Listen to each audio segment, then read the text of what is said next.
দেখো আজকাল ডেড বডিরা হাঁটা চলাও করে, ওই যে আসছে হেঁটে, দেখো।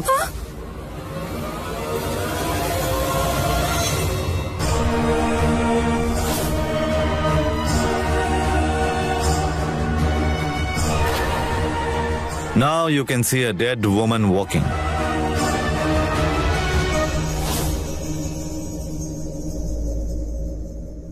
শান্তি, তুমি তুমি তুমি ঠিক আছো? কিন্তু এখনই তো তুমি এখানে পড়েছিলে আর ওই তোমার তোমার তোমার মাথা দিয়ে রক্ত বেরোচ্ছিল। রক্ত? কখন? এই তো 5 মিনিট আগে আমার সাথে যখন দেখা করে এখানে এলে তখন আমি দেখলাম তুমি মরে পড়েছিলে। আমি আপনার সাথে কথা বলতে এসেছিলাম। আমি তো কিচেনে 2 ঘন্টা ধরে কাজ করছি। এমনিতে স্টোর রুমে কিছু জিনিস রাখতে এসেছিলাম, এক্ষুনি বাইরে এলাম।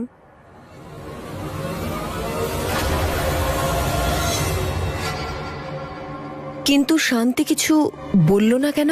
গরিবদের একটাই দুর্বলতা থাকে, টাকা। টাকা দাও, তখন নিজের নয় তোমার কথা বলতে থাকবে। কি সলিড প্ল্যান ছিল দিদি, একদম ঠিক সময় মাথা লাগিয়েছিস। মাথা তো আমার তখনই কাজ করতে শুরু করে যখন আমি প্রগতিকে ফাংশন ছেড়ে যেতে দেখলাম। আমি বুঝতে পেরে যাই এই মেয়েটা নিশ্চয়ই খোঁজ খবর করবে, আর তখন আমি কনফার্ম হয়ে গেলাম যখন আমি শান্তিকে দৌড়তে দেখি যে এই মেয়েটা শান্তিকে নিশ্চয়ই কিছু বলেছে। আর কি কথা বলেছিল? উনি আমায় জিজ্ঞেস করছিলেন যে ওই দিন গোটা ফ্যামিলি কোথায় গেছিল। তো আমি বললাম যে আমার সব মনে নেই, কিন্তু ওই সময় ড্রাইভারদের ডিউটি নোট করতাম ডায়েরিতে। ওই ডায়েরিটা দিচ্ছি, ওর থেকে সবকিছু জানতে পারবেন। ও তোকে কাজে রেখেছে না আমি? হ্যাঁ, ছাড়িয়ে দেব আমি?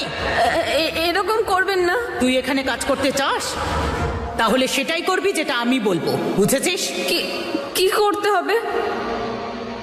তোকে মরার নাটক করতে হবে। একদম ঠিক করেছো, এরকমই হওয়া উচিত ওর সাথে। একেই বলে এক ঢিলে 2 পাখি মারা।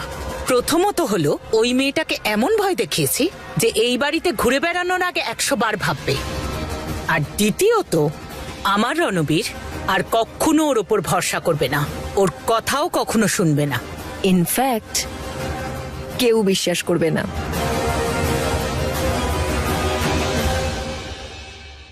প্লিজ বিলিভ মি স্যার, আমি সত্যি বলছি, আমি মিথ্যা বলিনি, আমি মিথ্যা কথা বলি না। আর আপনার সব আচ্ছা আচ্ছা ঠিক আছে, এসো, রিল্যাক্স, কোনো ব্যাপার না, কোনো ব্যাপার না, রিল্যাক্স।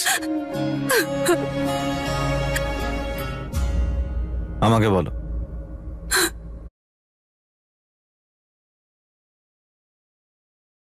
সবকিছুই বলতে পারো, বলো কি দেখেছো, বলো। এত বড় রিস্ক নিও না। আর কে জানে তুমি রণবীরকে সব বলবে আর নেশার ঘরে সবাইকে জানিয়ে দেবে। ওই বাড়ির কাউকে তুমি বিশ্বাস করতে পারো না। যদি খুনি জানতে পারে যে তুমি সব জানো, তাহলে তোমারও প্রাণ চলে যেতে পারে। বলো বলো কি দেখেছো, আই এম লিসনিং, আমি শুনছি। হুম, না স্যার, কিছু না। আমি ভাবলাম, আমি ভয় পেয়ে গেছিলাম স্যার। আর ইউ শিওর তুমি কিচ্ছু দেখোনি? এত কিছু হওয়ার পরেও এইসব হচ্ছে। ভালোই তো হয়েছে, বড় তো একজনকে দরকার। হি নিডস টু মুভ অন। কিন্তু এই প্রগতি একটু বেশি ডিপে যাচ্ছে নাকি? মানে যদিও না থামে তাহলে? থামবে, ওকে থামতেই হবে। কোনো ব্যাপার না, হয় মাঝে মধ্যে এরকম হয়, মাঝে মধ্যে এরকম হয়। মানে যখন আমি একটু বেশি খেয়ে নিই তো আমি এরকম উল্টো পাল্টা জিনিস দেখতে থাকি। তুমি আজ হয়তো বেশি খেয়ে নিয়েছো, 2 প্যাক বেশি খেয়ে নিয়েছো, মানে হ্যাঁ, একটু কম কম খাও, ঠিক আছে? এসো।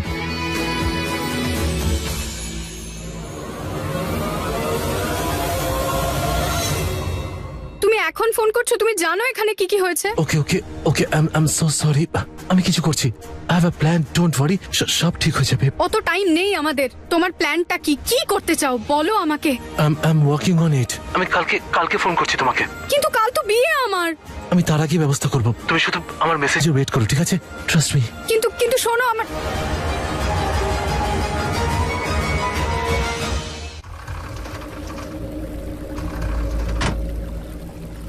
আরে আই ওকে না? Thank you. এসো তোমায় ছেড়ে আসি।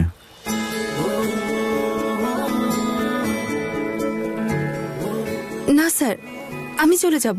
আরে পরে টরে যাবে, আবার তুলে আনতে হবে, চলো আমার সাথে। না স্যার, সিরিয়াসলি আমি ঠিক আছি, চলে যেতে পারবো। স্যার এখন খাবেন? হ্যাঁ, খেতে তো পারবো না, না তাই পান করতেই হবে। কেন খাবেন এখন? না খেলে এমন কি হবে? যদি না খাই তাহলে ঘুম আসবে না। আসলে কি বলতো, এটা হলো ঘুমের ওষুধ। এইটা যখন ভিতরে যায় তখন সমস্ত দুঃখ ব্যথা বাইরে চলে আসে, মাথার ওপর উঠে সারা রাত পাহারা দেয় আর সমস্ত দুঃখ আর কষ্টকে বলে "শ্শ্, এখন স্যার ঘুমোচ্ছেন, কালকে এসো"। এবার বুঝলে? তো হ্যাঁ, তো শোবেন না, তাহলে কি করব? কথা বলবেন কার সাথে? আমার সাথে। আমার সাথে কথা বললে আপনার ঘুম পেয়ে যাবে। ও মাই গড, তুমি কি এতটা বোরিং? হ্যাঁ স্যার, খুব বোরিং আমি। ট্রাই তো করুন।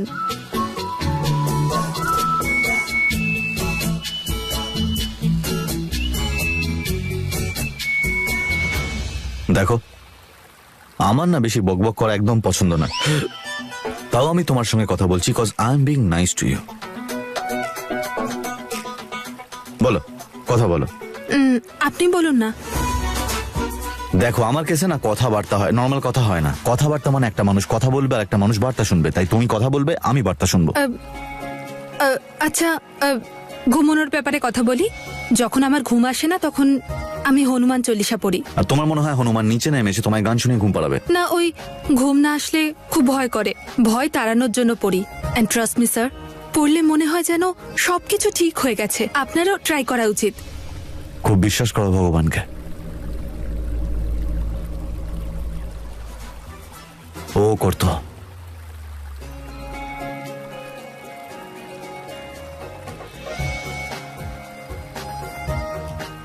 তাহলে আপনি অ্যাব্রড গিয়েছিলেন পড়ার জন্য? ফ্যামিলির কথা খুব মনে পড়তো? ফ্যামিলির কথা মনে পড়তো না, ওখানে কিছু বন্ধু বানিয়ে নিয়েছিলাম কলেজের, তাদের সঙ্গে এদিক ওদিকে ঘুরতে থাকতাম। তাহলে আপনি এখানে কেন পড়েননি? এমনি, মমড্যাড নিজের কাজে ব্যস্ত ছিল, তারা মনে করেছে আমার ওখানে যাওয়া উচিত, ওখানে গিয়ে পড়া উচিত। ঠিকই ভেবেছে হয়তো। তাহলে আপনার খুব একা লাগতো, তাই না? তুমি কোথায় পড়াশোনা করেছো বলো? আমি এখানেই, কলকাতায়, সিটি কলেজ। ওই বাবার শরীর খুব খারাপ থাকতো, তাই কখনো বাইরে যাওয়ার কথা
আপনি আপনদের মধ্যে থেকেও একা।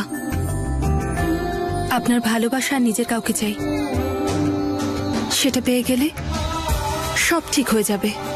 কিন্তু তার আগে আমাকে বাণীর খুনিকে খুঁজতে হবে। ওর আত্মা শান্তি পেলে তবেই আপনি শান্তি পাবেন।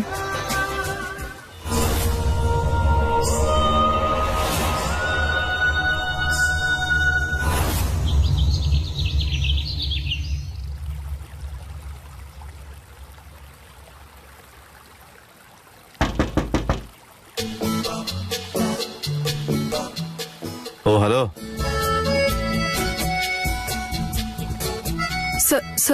সরি স্যার, ও কথা বলতে বলতে কখন ঘুমিয়ে পড়ি বুঝতে পারিনি। চোখ তো আমারও লেগে গেছিল।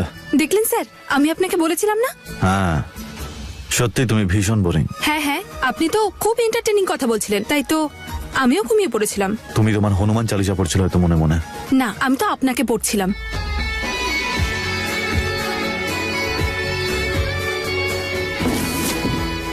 ও, কি হলো? বিয়ের বাড়ি না, তাই প্রস্তুতি চলছে জোরদার।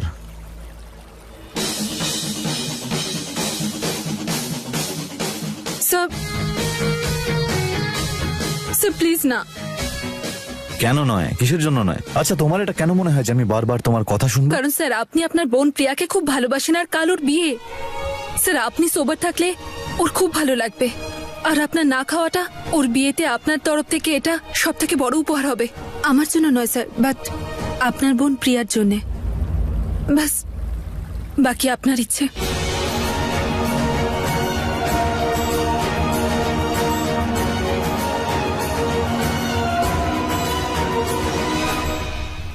হ্যাঁ ভাই, আজ সন্ধ্যাবেলায় উইথ ফ্যামিলি কোনো অজুহাত শুনতে চাই না। ওকে দাদা কি করছেন বলুন তো? একটা কর্নারও যেন ফাঁকা না থাকে, সব জায়গায় ফুল আরে দেবেন। দাদা, আপনি কেন অ্যাড্রেস বুঝতে পারছেন না? মিষ্টি সেখানেই পাঠান যেখানে আগে পাঠিয়েছিলেন। এক মিনিট, শোন না, একটু অ্যাড্রেসটা বলে হ্যাঁ, দেন না ওকে ভাই। প্লিজ। হ্যাঁ, একদম অকর্মণ্য ভেবে নিয়েছো নাকি?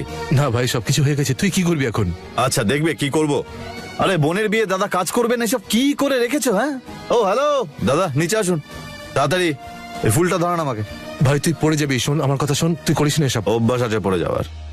এইটা তুমি ধরো।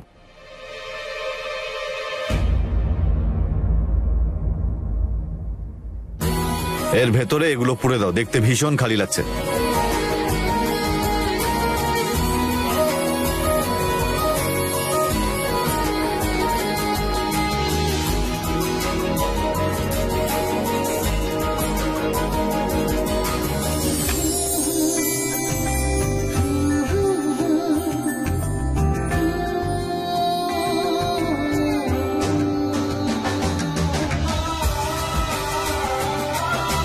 এক মিনিট আমি করছি।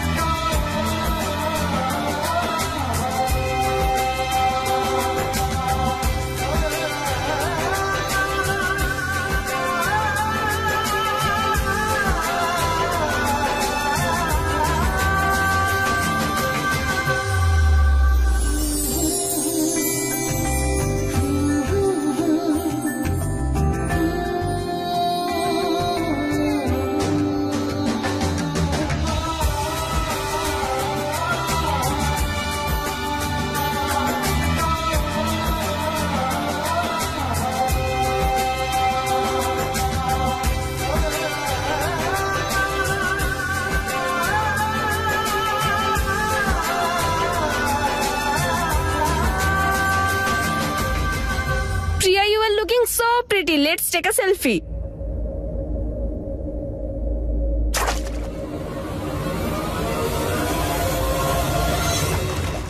সরি ভুল করে পড়ে সরি, গেছে। আবার কি করলে এটা? কোন দিকে মন থাকে? প্রিয়া, ইটস ওকে, এটা তো একটা ফোন, ভুল করে হয়ে গেছে। ইটস নট ওকে, এটা আমার ফোন। সেলফি নেওয়াটা কি খুব দরকার ছিল? আর প্রিয়া, দেখে কাজ করতে পারো না? আমার জন্য আরেকটা ফোন নিয়ে আয়। আরে এখন আমি অন্য ফোন কোথা থেকে নিয়ে আসবো তাহলে প্রিয়া? আমি কি ইউজ করব এখন? এত হাইপার কেন হচ্ছিস প্রিয়া? আজ কে ফোন করবে তোকে? তোর বিয়ে আজকে, সবাই বিয়েতে আসছে। ছাড় এটাকে, রেডি হয়ে নে, আমি এক্ষুনি ফিরে আসছি। তোমরাও যাও এখান থেকে, আমি নিজে করে নেব। আর প্লিজ যাওয়ার সময় দরজাটা বন্ধ করে যাও। এবার আমি কি করব? ও আমাকে মেসেজ করবে বলেছিল।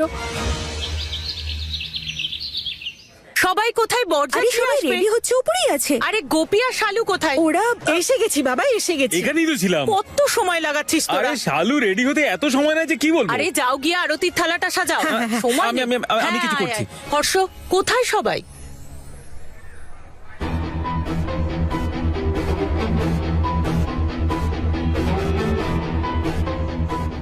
এই শান্তি পিছনের দরজা দিয়ে বাইরে কেন যাচ্ছে? কাল যেটা হয়েছে সেটা আমার ইমাজিনেশন হতে পারে না।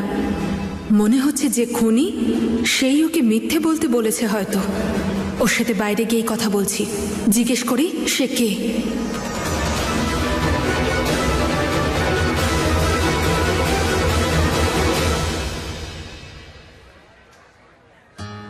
রেডি হয়ে গেছে কিনা?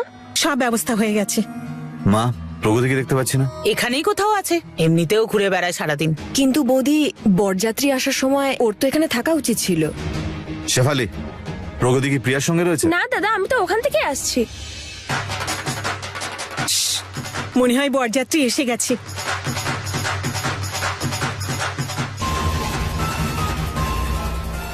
বিয়ে ছেড়ে ও কোথায় গেল বৌদি? কোথায় গেল? এত তাড়াতাড়ি কোথায় যেতে পারে?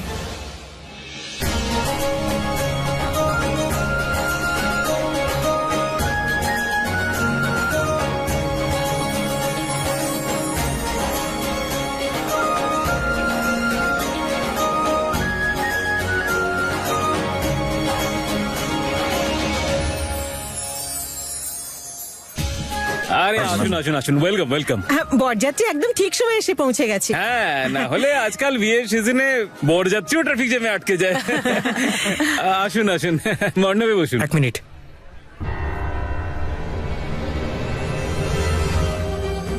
আঙ্কেল, এটা কি বাবা? আঙ্কেল এটা আপনার প্রপার্টি পেপারস।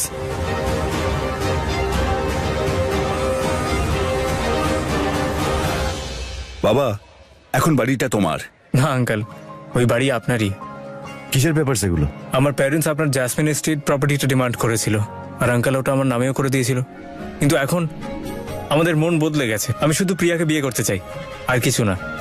যে আমার বাড়িতে ভালো থাকবে। কি ঠিক তো মম ড্যাড? আমি সব সময় আমার বোনের জন্য একটা ভালো ছেলেই খুঁজছিলাম। তার কাছে টাকা পয়সা না থাকলেও আমার বোনকে যেন ভালোবাসে, ভালো রাখে, আর আমার মনে হয় আমরা তাকে পেয়ে গেছি। মা, তুমি প্রিয়ার জন্য ডায়মন্ড চুজ করেছো, যেটা পরবর্তীকালের জন্য ইনভেস্টমেন্ট। Proud of you. একদম ঠিক বলেছো রণবীর। প্রিয়া, তৈরি হয়ে গেছিস বাবা? এখানেও নেই, কোথায় গেল? প্রিয়া, প্রিয়া। বৌদি, তুমি প্রগতিকে দেখেছো কোথাও? না, বরযাত্রী আসার পর তো দেখিনি। জানি না কোথায় কি করছে। প্রিয়া, প্রিয়া। কি হয়েছে শালু? দিদি, প্রিয়া ওর ঘরে নেই। কি? জানি না কোথায় চলে গেছে। আমার তো খুব ভয় করছে। রিল্যাক্স, এখানেই কোথাও আছে। অন্য ঘরে দেখেছো তুমি? না। চলো গিয়ে হ্যাঁ, দেখি চলো, তাহলে। চলো, চলো। তোমরা ওদিকটায় যাও। প্রিয়া, প্রিয়া কোথায় চলে গেল? প্রিয়া, কোথায় গেল এই মেয়েটা? প্রিয়া, প্রিয়া, প্রিয়া, প্রিয়া। পেলে প্রিয়াকে? না বৌদি, এদিকে তো নেই। কোথাও পেলে? নেই। ও কোথাও নেই। ছেলে Oh পক্ষ God! নিচে অপেক্ষা করছে, আর পাত্রের দেখা নেই। এখন কি করব? প্রিয়া, তুমি এখানে এভাবে? কি হয়েছে? তুমি ছাড়ো আমাকে। প্রিয়া, প্রিয়া শোনো। কনেকে তাড়াতাড়ি মণ্ডপে আনুন, শুভ মুহূর্ত শুরু হয়ে গেছে। হ্যাঁ পুরোহিত মশাই। এত দেরি কেন হচ্ছে? আগে এক্ষুনি চলে আসবে। ওরা গেল তো দেখতে। হর্ষ, দেখ তো ওরা কোথায় গেল। আরে কি হয়েছে, এত টাইম কেন?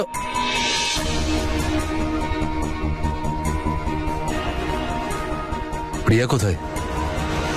ও কোথাও চলে গেছে। চলে গেছে? কোথায়? আসলে প্রিয়া বাড়িতে নেই। আমাদের সবার মনে হচ্ছে যে ও নিজের বিয়ে ছেড়ে পালিয়ে গেছে। হোয়াট? প্রিয়া, যাও এখান থেকে। তুমি কেন আমার পিছু নিয়েছো? প্রিয়া, যাও এখান থেকে। প্রিয়া প্লিজ শোনো আমার কথাটা।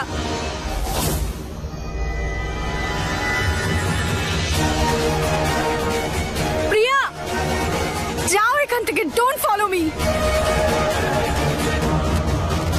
প্রিয়া, প্রিয়া।